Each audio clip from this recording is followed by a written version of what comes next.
पितामह भीष्म से दुर्योधन ने पूछा, पितामह ये जो पांडवों की सेना हमसे लड़ने के लिए खड़ी है, थोड़ा इसका सामर्थ्य हमको बताओ कि ये कितने पराक्रमी है। ये अर्जुन जो हमसे लड़ने के लिए खड़ा है, थोड़ा इसका भी सामर्थ्य हमको बताओ। पितामह ने कहा, बेटा अर्जुन की सामर्थ्यता मत पूछ, नहीं तो तू अभी रण छोड़ के भाग जाएगा। दुर्योधन ने कहा कि नहीं पितामह, हमको बतावें अर्जुन कितना सामर्थ्यवान है, कितना बड़ा योद्धा है अर्जुन। पितामह ने कहा कि बेटा ये जो तुम्हारी ये 11 अक्षौहिणी सेना है ना, ये पल भाजत अर्जुन हने छुए न दूजो मार, ये पल भर में ये तुम्हारी सारी सेना समाप्त कर सकता है। इतना पावरफुल है, इतना सामर्थ्यवान है। अब दुर्योधन का चेहरा लटक गया, सर पकड़ के बैठ गया। फिर पितामह ने समझाया, बोला बेटा दुर्योधन चिंता मत कर, वो ऐसा करेगा नहीं। ये तो हमने केवल उसका सामर्थ्य बताया, ऐसा वो करेगा नहीं। और क्यों? क्योंकि वो मर्यादा जानता है, वो बड़ों का आदर करना जानता है, इसलिए वो ऐसा नहीं करेगा। तू मत चिंता कर। और वास्तव में युद्ध शुरू हुआ और 18वें दिन कोई रह ही नहीं गया युद्ध करने लायक, सब धराशायी। इतना सामर्थ्यवान अर्जुन, महाभारत का विजेता अर्जुन। भगवान जब इस धराधाम का त्याग करने लगे तो अर्जुन से कहा कि अर्जुन देखो, ये जो गोपियां हैं ना, आज से ये हम तुमको सौंप रहे हैं, इनकी जिम्मेदारी मैं तुमको देता हूं, इनकी सुरक्षा अब तुम करो। और देखो एक बात और स्मरण रखना कि मेरे धराधाम का त्याग करते ही ये चोर लुटेरे उचक्के सब बढ़ जाएंगे, ये लूट लेंगे तुम लोगों को, इसलिए हमारे रहते रहते तुम यहां से भाग दूर चला जाना, समुद्र के उस पार चले जाना, नहीं तो उस कायदे से कोई रह नहीं पाओगे, सब लूट लिए जाओगे। भगवान वहां थोड़ा वो अर्जुन थोड़ा गरमाया, बोला भगवान आप ये बातें आप एकदम निश्चिंत रहे भगवान, आप ये बात कहे किससे रहे? इस विश्व विजेता अर्जुन से कह रहे हैं, जिनके सामने 11 अक्षौहिणी सेना नहीं टिक सकी, आप उस अर्जुन से कह रहे हैं। भगवान आप निश्चिंत रहें, इनकी जिम्मेदारी मैं, इनकी सुरक्षा मैं करूंगा। भगवान के धराधाम त्याग करते ही चोर उचक्के बढ़ गए, लुटेरे बढ़ गए। अर्जुन गोपियों को लेकर चला, सींग का बाण चलाने वाले कोल भीलों ने वो सब लूट लिया, अर्जुन को लूट लिया, गोपियों को लूट लिया। विश्व विजेता अर्जुन, उसके दिव्यास्त्र अस्त्र शस्त्र सब विफल हो गए, कुछ भी नहीं बचा पाया। इसलिए तुलसी नर को क्या बड़ा, समय बड़ी बलवान, भिलन लूटी गोपिका, वही अर्जुन वही बाण। मनुष्य में कोई बड़प्पन नहीं, ये समय सबसे बलवान है। ये समय के कारण ही आप बलवान बने हो, समय के कारण ही आप निर्बल बने हुए। अर्जुन के साथ भगवान थे, समय अर्जुन के साथ था, तो वो कौरव पक्ष के बड़े बड़े महारथी सब धूल चाट रहे थे, और भगवान ने साथ छोड़ दिया तो वो सींग का बाण चलाने वाले कोल भीलों का भी कुछ नहीं कर सकता। इसलिए समय ये सबसे बलवान है, ये आपको सिंहासन पर बिठा सकता है और ये आपको धूल में भी बिठा सकता है। इसलिए आज आपका समय बढ़िया चल रहा हो तो अहंकार मत करो, गर्व मत करो, ये जो सबकी नैया समुद्र में चल रही है, कौन सा ज्वार भाटा आ जाए, हमारे कौन से पूर्वकृत कर्म ऐसे आ जाए हमारे सामने कि हमको डुबा दे, ये कोई नहीं जानता। सबकी नैया इस समुद्र में, संसार समुद्र में चल रही है। तो समय अच्छा है तो गर्व मत करो। तो कबीर गर्व न कीजिए, रंक न हंसिए कोई, अजहू नाव समुद्र में क्या जाने क्या होए।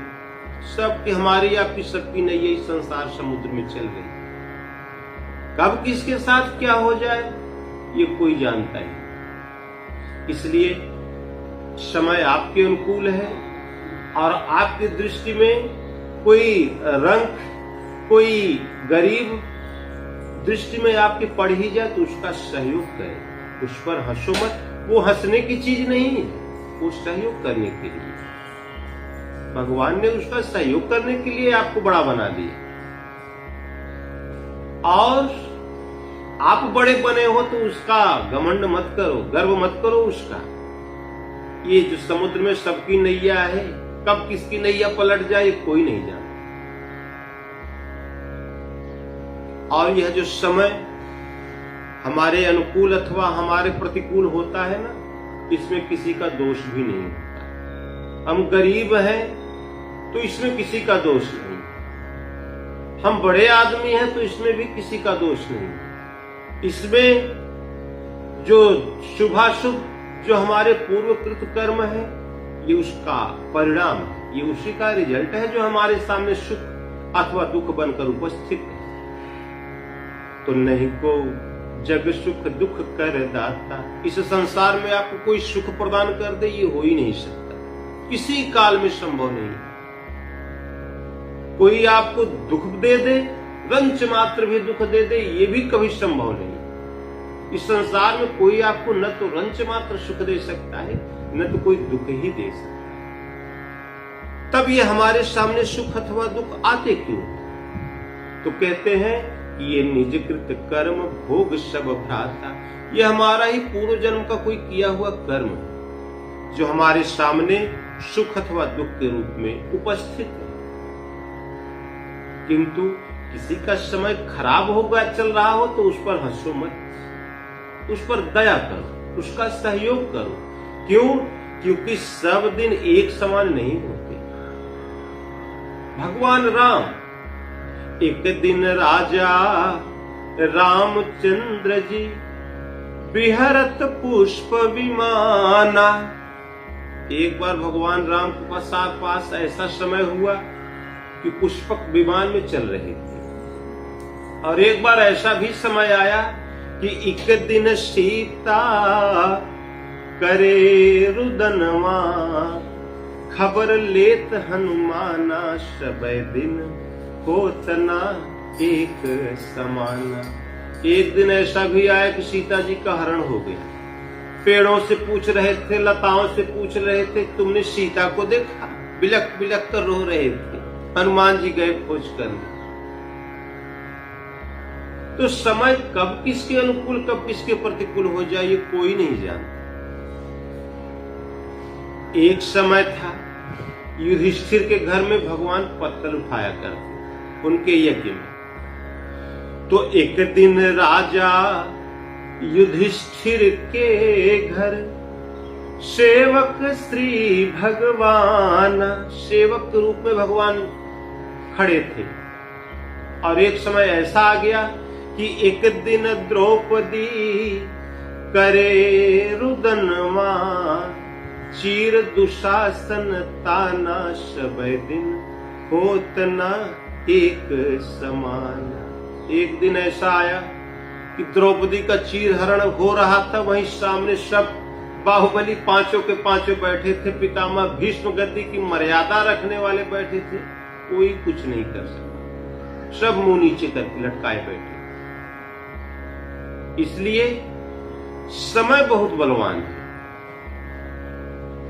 ऐसा कभी मत करो, ऐसे कर्म कभी मत करो कि हमारा आपका समय खराब हो। और ये होता है एकमात्र ईश्वर आराधना से, एकमात्र भगवान के चिंतन से, एक भगवान के भजन में लगे रहोगे, भगवान के नाम का जाप करते रहोगे, तो आपका समय तो कभी खराब होगा ही नहीं, कभी बुरा समय आपके सामने नहीं आएगा। भगवान जो करते हैं वो अच्छा करते हैं, इसलिए भगवान जिस व्यवस्था में रखें आप उस व्यवस्था को स्वीकार करें और किसी भी स्थिति में रहें भगवान नाम का जाप करते हैं। और कोई दुखी है तो टूटे हुए दिल को तोड़ना तो ये बहुत गलत है। कोई कष्ट में है तो उसको और कष्ट देना ये तो और गलत। सबसे दुनिया में सबसे बड़ा अपराध ये है। क्यों? क्योंकि संसार में जिसका कोई नहीं होता उसके भगवान होते हैं। तो तोड़ना टूटे हुए दिल को बुरा होता है। ये बहुत बुरा होता है किसी दुखी व्यक्ति को दुख देना, उस पर व्यंग बोलना, उसको कष्ट देना। क्यों? जिसका कोई नहीं उसका तो हरि होता है। संसार में जिसका कोई नहीं होता उसके भगवान है। तुम उसको समझ रहे हो असहाय है, ये तुम्हारी गलत सोच है। वो असहाय नहीं है। सुनेरी मैंने निर्बल केवल राम। संसार का जो सबसे निर्बल है उसके बल भगवान होते हैं। अपबल तपबल और बाहुबल, चौथा बल है दाम। ये चार प्रकार के संसार में बल होते हैं। अपना बल, तपस्या का बल, बाहु का बल और चौथा बल दाम है, रुपया। आज का सबसे बड़ा बल यही है। कुछ भी कर सकता है, कुछ भी असंभव नहीं है इससे। किंतु ये सब सूर किशोर कृपा से सब बल, ये सब बल जो है वो भगवान के द्वारा ये आपको प्राप्त है।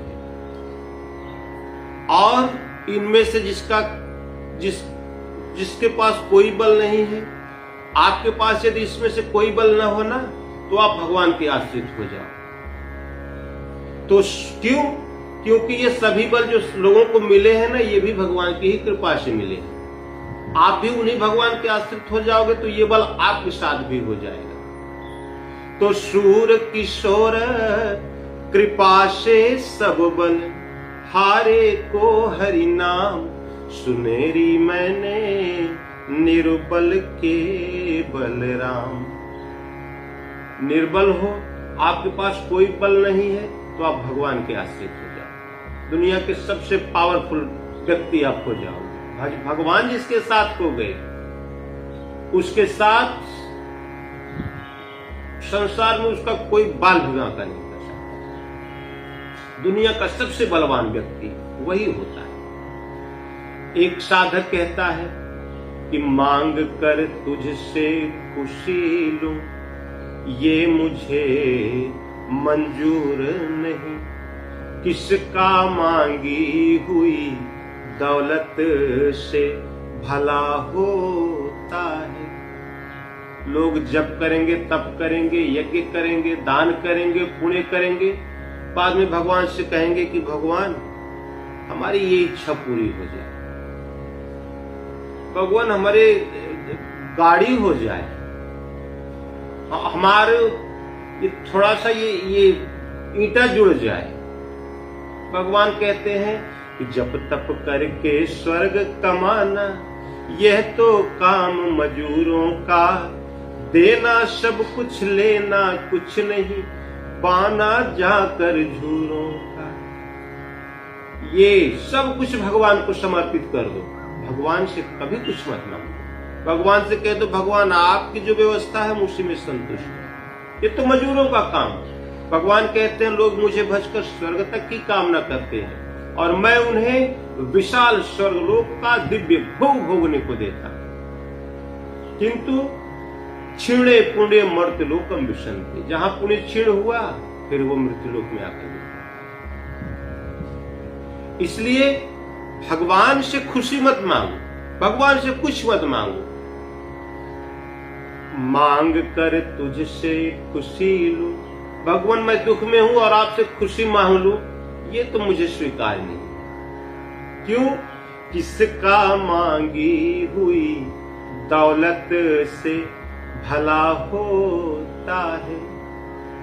मांग कर कोई कितना देर तक किसी से खुश रह सकता है। भगवान को मांगना है तो भगवान को ही मांग लो ना। और जब भगवान को मांग लोगे, भगवान के अतिरिक्त कोई वस्तु यदि आप मांगेंगे तो आ ब्रह्म भुवना लोका पुनरावर्ति नोर्जुन मामुपेत्य तु कौन्तेय पुनर्जन्म न विद्यते। विधाता सहित संपूर्ण सृष्टि तो नश्वर, पुनः पुनः जन्म लेने और मरने वाले। तो भगवान के अतिरिक्त इनमें से कुछ मांगोगे तो आपने तो नश्वर मांग लिया, तो आपने तो दुख ही मांग लिया, कष्ट ही मांग लिया। इसकी क्षमता कितनी, इसकी अवधि कितनी है। साधक कहता है इसलिए भगवान हमको आपसे कुछ नहीं चाहिए, भगवान से मांगना है तो भगवान को ही मांगो। भगवान कहते हैं कि लोग जो मुझे भजते हैं, अंत में जो उनको परिणाम मिलता है वो परिणाम स्वरूप मैं ही उसको प्राप्त हो जाता हूँ। वो जानत तुम्हें हो ही जाए, भगवान को जानकर वही हो जाता है, भगवान ही हो जाता है। उसमें और भगवान में भेद नहीं रह जाता। इसलिए भगवान से मांगो मत, भगवान जो व्यवस्था दे उसी में संतुष्ट है। ये साधक कहता है कि मांगकर हम आपसे खुशी लें, ये हमको स्वीकार नहीं है। भगवान आपको जो इच्छा हो आप वो करें, हमारी इच्छा जो है वो आप मत करिए। आपकी इच्छा जो है भगवान आप वो करें, हमको आपसे कुछ नहीं चाहिए, हमको बस आपकी कृपा चाहिए। बस हमारा रथ संचालन आप करें भगवान, बस इतना ही हमको चाहिए। भला मांग कर किसी को क्या, कब तक सुख वो रहता है। लोग नाहक किसी मजबूर को बुरा कहते हैं। लोग तो अनावश्यक किसी को भला बुरा कहते रहते हैं, फलाना गलत है वो सही है वो गलत है, अनावश्यक लोग दोषारोपण करते हैं। तो लोग नाहक किसी मजबूर को बुरा कहते हैं। यहाँ आदमी सब अच्छे हैं, संसार में कोई बुरा नहीं। यहाँ आदमी सब अच्छे हैं, पर वक्त बुरा होता है। यहाँ सब अच्छे हैं, कोई बुरा नहीं। अरे जिसको मानव तन प्राप्त है, जिसको मनुष्य का तन मिला हुआ है, वो गलत हो सकता है क्या? कि बड़े भाग्य से मानव का तन मिलता है आपको, पुण्य नहीं रहेगा, भगवान की कृपा नहीं है आप पर, तो आपको ये मानव तन मिल ही नहीं सकता। तो भगवान जब कृपा करते हैं अपने भक्तों पर, तब यह मनुष्य का तन उसको दे देते हैं। तो भगवान की कृपा जिनके ऊपर है, क्या वो गलत हो सकता है क्या? तो लोग तो अनावश्यक किसी को दोषारोपण करते हैं कि नहीं फलानवा सही फलानवा गलत, ऐसा है ही नहीं। लोग नाहक किसी मजबूर को बुरा कहते। यहाँ आदमी सब अच्छे हैं, जिन्हें मनुष्य का तन मिला है वो तो सदकर्म उसका है ही, तभी उसको मिला है मानव। हाँ बुरा है तो उसका समय बुरा है। यहाँ आदमी सब अच्छे हैं, किंतु पर वक्त बुरा होता है, उसका समय थोड़ा भैया 19-20 है और कोई कमी नहीं है उसमें। आदमी भगवान की कृपा से ये जो मानव तन मिला है, तो भगवान की कृपा जिन पर है वो गलत होंगे कहां से?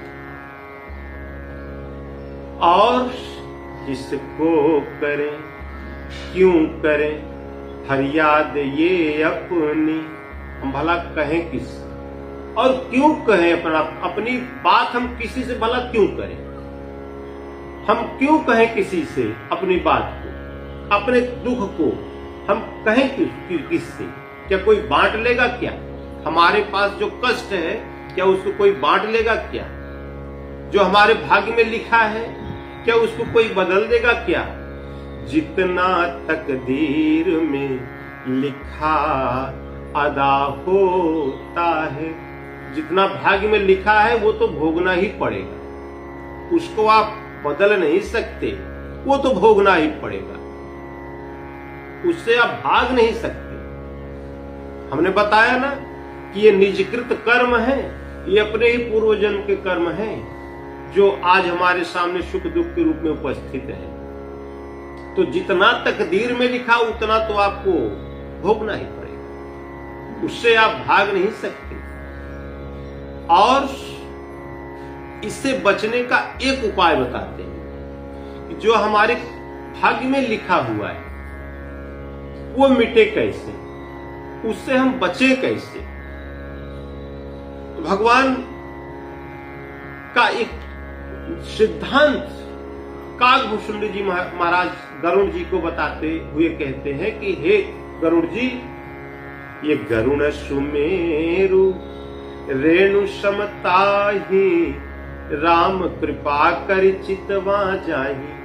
हे गरुड़ जी, हमारे सर पर सुमेरु पर्वत आने वाला है। यदि ऐसा लिखा हुआ है हमारे भाग्य में तो वो तो आएगा अवश्य, उसको आना ही आना है। क्यों? क्योंकि हम ऐसा करके आए हैं, हमने ऐसा किया है कि वो सुमेरु पर्वत हमारे सिर पर आकर गिरेगा। किंतु वो रजकण भारहीन होकर आएगा, सर पर आपके गिरेगा और निकल जाएगा। जैसे आप कहीं चल रहे हैं तो धूल उड़ रही है ना, धूल से आप कितना प्रभावित होते हैं, कितना आपको नुकसान पहुंचा, पता नहीं कितने धूल पैरों में लगे हैं, हाथों में लगे हैं, शरीर पर लगे हैं। घर आए आप, एक लोटा स्नान कर लिया, 2 लोटा जल डाल लिया अपने ऊपर, वो सब धुल गया। बस ये सुमेरु पर्वत बस उसी रज कण, धूल के कण के बराबर होगा। कब? जब राम कृपा कर चितमा जाएंगे, जिन पर भगवान राम कृपा करके एक दृष्टि देख ले। और गरल सुधा रिपु करहि मिताई, गोपद सिंधु अनल सितलाई। विष वो अमृत में बदल जाएगा। माता मीरा को विष दे दिया था ना उनके घर वालों ने, माता मीरा ने भगवान का प्रसाद समझ के वो पी गई, वो अमृत हो गया। और उसके बाद माता मीरा ने कहा कि बस आज से आपकी मीरा समाप्त, अब केवल मोहन की मीरा जीवित, भगवान की मीरा बची हुई है, तुम्हारी मीरा तो मर गई। बस मेड़ता का त्याग किया और निकल गई भगवान के पीछे। तो गरल सुधा रिपु करहि मिताई, आपके जो सबसे बड़े शत्रु है ना वो आपसे मित्रता कर लेंगे।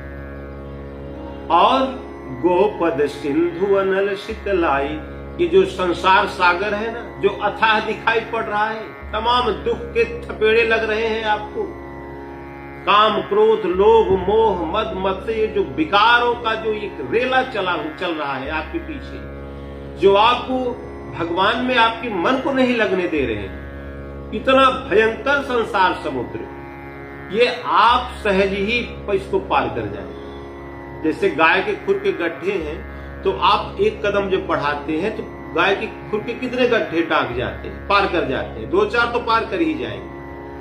बस उतना ही संसार समुद्र हो जाएगा, एक बार सहज ही इसको आप पार कर जाएंगे। किंतु कब? जब भगवान की कृपा की एक दृष्टि आप पर पड़ जाए तब। मंत्र महामणि विषय ब्याल के, मेटत कठिन कुअंक भाल के। मंत्र ये महामणि हैं, कितने भी बड़े कुअंक आपके भाग्य में लिखे हुए हैं, ये उस कुअंक को सब मिटा देती, सब सुअंक में परिवर्तित कर देती, दुर्भाग्य को सौभाग्य में परिवर्तित कर देती।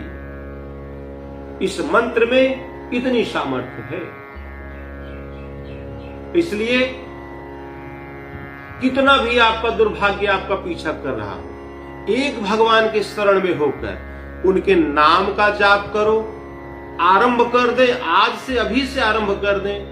ओम राम शिव किसी एक नाम का जाप, जो आपको इसमें से अच्छा लगे, जाप करना शुरू कर दे, आज से शुरू कर दे। धीरे धीरे ये आपका जो पिछला पाप है ना, वो सब समाप्त होते चला जाएगा। भगवान कहते हैं कि यदि मनुष्य मन कर्म वचन से मेरे प्रति समर्पित हो जाए तो उसके जन्म जन्मांतर के जितने भी पाप हैं वो मैं तुरंत समाप्त कर देता। सन्मुख जीव हो ही मोहि जब ही जन्म कोटि अघनाशहु तब ही। उसके करोड़ों जन्म के पाप केवल जीव मुझ पर समर्पित हो जाए, मेरे प्रति मन कर्म वचन छाड़ी चतुराई, भजत कृपा करी है रघुराई। मन कर्म वचन से मेरे प्रति समर्पित हो जाए, बस उसके करोड़ों जन्मों के पाप तुरंत ही समाप्त हो जाएंगे। तो भैया, आपके सामने दुख है अथवा सुख है, जो भी परिस्थिति आपके सामने है, आप उससे घबराओ मत, तनिक भी चिंता मत करो। एक भगवान की शरण में हो जाओ, अपनी बुद्धि लगाना बंद कर दो, अपने तर्क लगाना बंद कर दो। भगवान को आप अपने को समर्पित कर दो और भगवान जो दे उसको आप स्वीकार करते चले जाओ। फरियाद मत करो भगवान से, भगवान को उलाहना मत दो, नहीं भगवान आप गलत कर रहे हैं। भगवान कभी गलत करते ही नहीं, वही तो एक ऐसी सत्ता है जो कभी गलत करते ही नहीं, बल्कि हम जो गलत करते हैं उसका निवारण कर देते हैं, हमारी सभी गलतियों को क्षमा कर देते हैं। इसलिए आप अपने ये पिछले समय की बातों को भूल जाएं, वर्तमान को सुधारें, भविष्य अपने आप उज्जवल हो जाएगा। और ये सुधार तभी होगी जब आप भगवान की शरणागत होकर उनका नाम जप करना आरंभ कर देंगे। भगवान आपके साथ हो जाएंगे तो जितने भी ग्रह आपके पीछे लगे हुए हैं, कोई शनिश्चर से परेशान है, कोई राहु से परेशान, किसी को मंगल घेरे हुए है, कहते हैं महाराज जी हमारा लड़कों मंगला तो नहीं। अरे बताओ, मंगल अच्छा है कि या मंगल? यही लोग पूछते हैं। भगवान अनुकूल होने चाहिए, भगवान अनुकूल हो गए तो ये ग्रह गोचर लग्न तिथि जो दिशा शुभ ये सब आपके अनुकूल स्वतः हो जाएंगे। और भगवान यदि प्रतिकूल हो गए ना तो ये सब धर के चाप देंगे, चटनी हो जाओगे, कुछ नहीं कर पाओगे। भगवान की अनुकूलता ये अनिवार्य है। भगवान श्री कृष्ण संधि प्रस्ताव लेकर पहुंच गए ये दुर्योधन के यहां, धृतराष्ट्र के यहां, उनकी सभा में पहुंच गए। बोले कि भाई देखो दुर्योधन, धृतराष्ट्र, ये पांडवों को तुम मत उनका आधा राज्य दो, 5 गांव ही दे दो, वो मान जाएंगे। दुर्योधन ने कहा केशव, ये बिना युद्ध के तो सुई की नोक के बराबर भी मैं भूमि नहीं दूंगा, और ज्यादा यदि आप 3-5 करेंगे तो आपको भी बांधकर बंदी बनाकर जेल में डाल दूंगा। बोले करे दुर्योधन, भूल गए हमको क्या, हम कौन है? बोले 3-5 बहुत करते हो तुम, पकड़ लो इनको, डाल दो जेल में। सेना बढ़ गई पकड़ने के लिए भगवान को। भगवान ने विराट रूप धारण कर लिया, दिखाई ही नहीं पड़ा किसी को, सब चौधिया गए। फिर भगवान वहां से चले गए। शकुनी पीछे से पहुंचा दौड़कर दुर्योधन के पास, बोला दुर्योधन, ये बेटा सबकी कुछ जिसका जो कमी है मैं सब जानता हूं, किसको कैसे मारा जा सकता है। मेरे पास यदि युक्ति नहीं है तो इस कृष्ण को परास्त करने की, कुछ ऐसा कर बेटा कि कृष्ण तेरे अनुकूल हो जाए। दुर्योधन ने कहा कि मामा जी हम क्या करें, हमारी तो समझ में नहीं आ रहा है, आप ही बताओ हम क्या करें। अरे बोल, तो वो उसके मामा जी ने कहा कि बेटा, शकुनी मामा ने कहा कि बेटा पैर पकड़, वो बड़े दयालु हैं, ये कमी है उनमें कि बड़े दयालु हैं, तुरंत तुझ पर प्रसन्न हो जाएंगे, तुम्हें आशीर्वाद देंगे। दुर्योधन ने कहा कि मामा जी अब क्या बताएं हम आपको, अब तो हमारी आपका भी पैर छूने का मन नहीं करता, पिताजी जी का पैर छूने का मन नहीं करता, काय हीरे का पैर हमको पकड़ा रहे हो। अरे कहे बेटा जीतना है तो जा पैर पकड़। दुर्योधन गया दौड़कर भगवान के चरण को पकड़ा, बोला भगवान युद्ध तो सेनाएं तो बट गई, निर्धारित हो गई कौन किसकी तरफ से युद्ध करेगा। भगवान आपका अभी तक कोई निर्णय नहीं मिला कि आप किसकी तरफ से युद्ध करेंगे। भगवान ने कहा कि दुर्योधन कल सुबह जो मेरे पास पहले आएगा मैं उसके साथ रहूंगा, मैं उसकी तरफ रहूंगा। इतना कहकर भगवान चले गए और पीछे से दुर्योधन रातों रात पहुंच गया द्वारिका। भगवान ने देखा कि वो आ रहा है, दुर्योधन आ रहा है, तो एक बढ़िया सा सुसज्जित सिंहासन भगवान ने अपने सर की दिशा की तरफ, जिधर उनका बिस्तर था ना, तो जिधर सिर करके भगवान सोए हुए थे उस सिर की तरफ भगवान ने एक बढ़िया सिंहासन लगा दिया। बोले आ रहा है मूर्खराज, वो ढूंढा बैठने के लिए बढ़िया सिंहासन जरूर देखेगा, अवश्य ही समझेगा कि हमारे बैठने लायक जगह कहाँ है। तो एक बढ़िया सिंहासन को रख दिए भगवान। ये सिंहासन मूर्ख पसंद करते हैं, भगत तो कहीं भी बैठ जाए, उसके लिए सिंहासन और धूल में कोई अंतर ही नहीं होता। रातों रात दुर्योधन दौड़कर पहुंचा भगवान के पास, देखा भगवान सो रहे थे, फिर अपने लिए देखा कि हमारे बैठने लायक जगह कहाँ है, तो उस सिंहासन पर उसकी दृष्टि पड़ ही गई। जाकर जमकर बैठ गया सिंहासन पर, भगवान के उठने की प्रतीक्षा करने लगा। इधर अर्जुन जगा, स्नान किया, भगवान का कुछ देर ध्यान किया, नाम जपा, सब भजन चिंतन किया, ध्यान किया, फिर चला भगवान की ओर। वो जानता था भगवान के विषय में, वो खूब समझता था। वो लीला ही तो भगवान की देखे आया था अभी तक, वो उसको लीला ही समझ रहा था भगवान की, कि ये भी कोई भगवान की लीला होगी, पता नहीं क्या फाने हुए हैं, नौटंकी क्या कर रहे हैं। तो उसको तो होश ही नहीं था कि हमको कब जाना है कब नहीं जाना। भगवान का स्मरण करके सुबह निकला, गया, भगवान को शयन करते हुए सोते हुए देखा, तो भगवान के मुख का दर्शन किया, प्रणाम करके वहीं चरणों के पास बैठकर भगवान के श्री मुख का दर्शन करने लगा।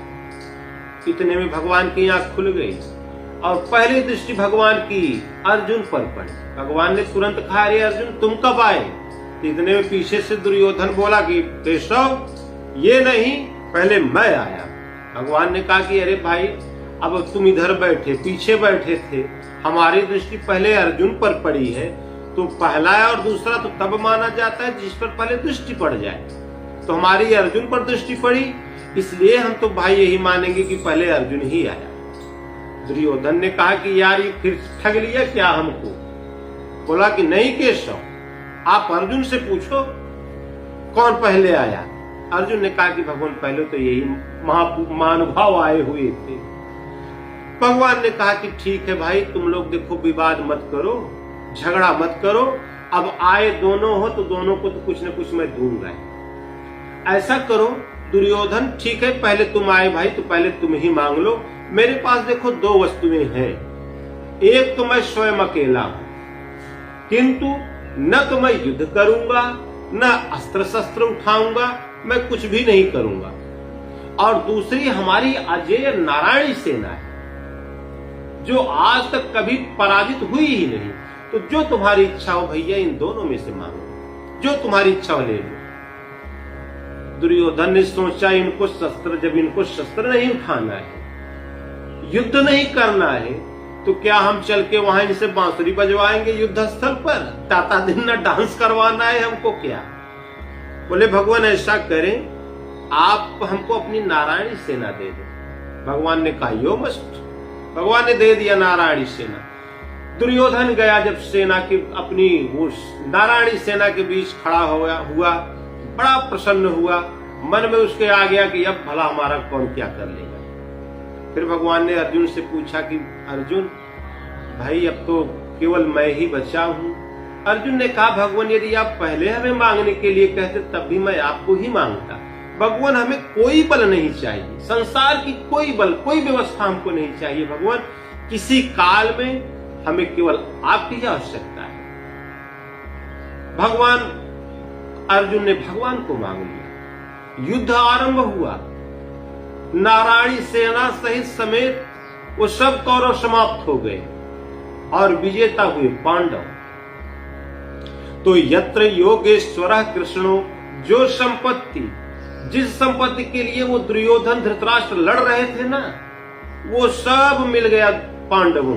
पांडवों को तो उसकी आवश्यकता ही नहीं थी। पांडवों ने तो कह भी दिया था कि भैया हम जंगल में रह लेंगे, आप लोग सुख से रहो। पांडव तो मान गए थे, ये तो भगवान कृष्ण ने कहा कि नहीं ये होना चाहिए, छात्र धर्म का पालन करो, इसलिए युद्ध हुआ। और पांडवों को तो आवश्यकता ही नहीं थी, वो जंगल में ही रहने के लिए तैयार हो गए।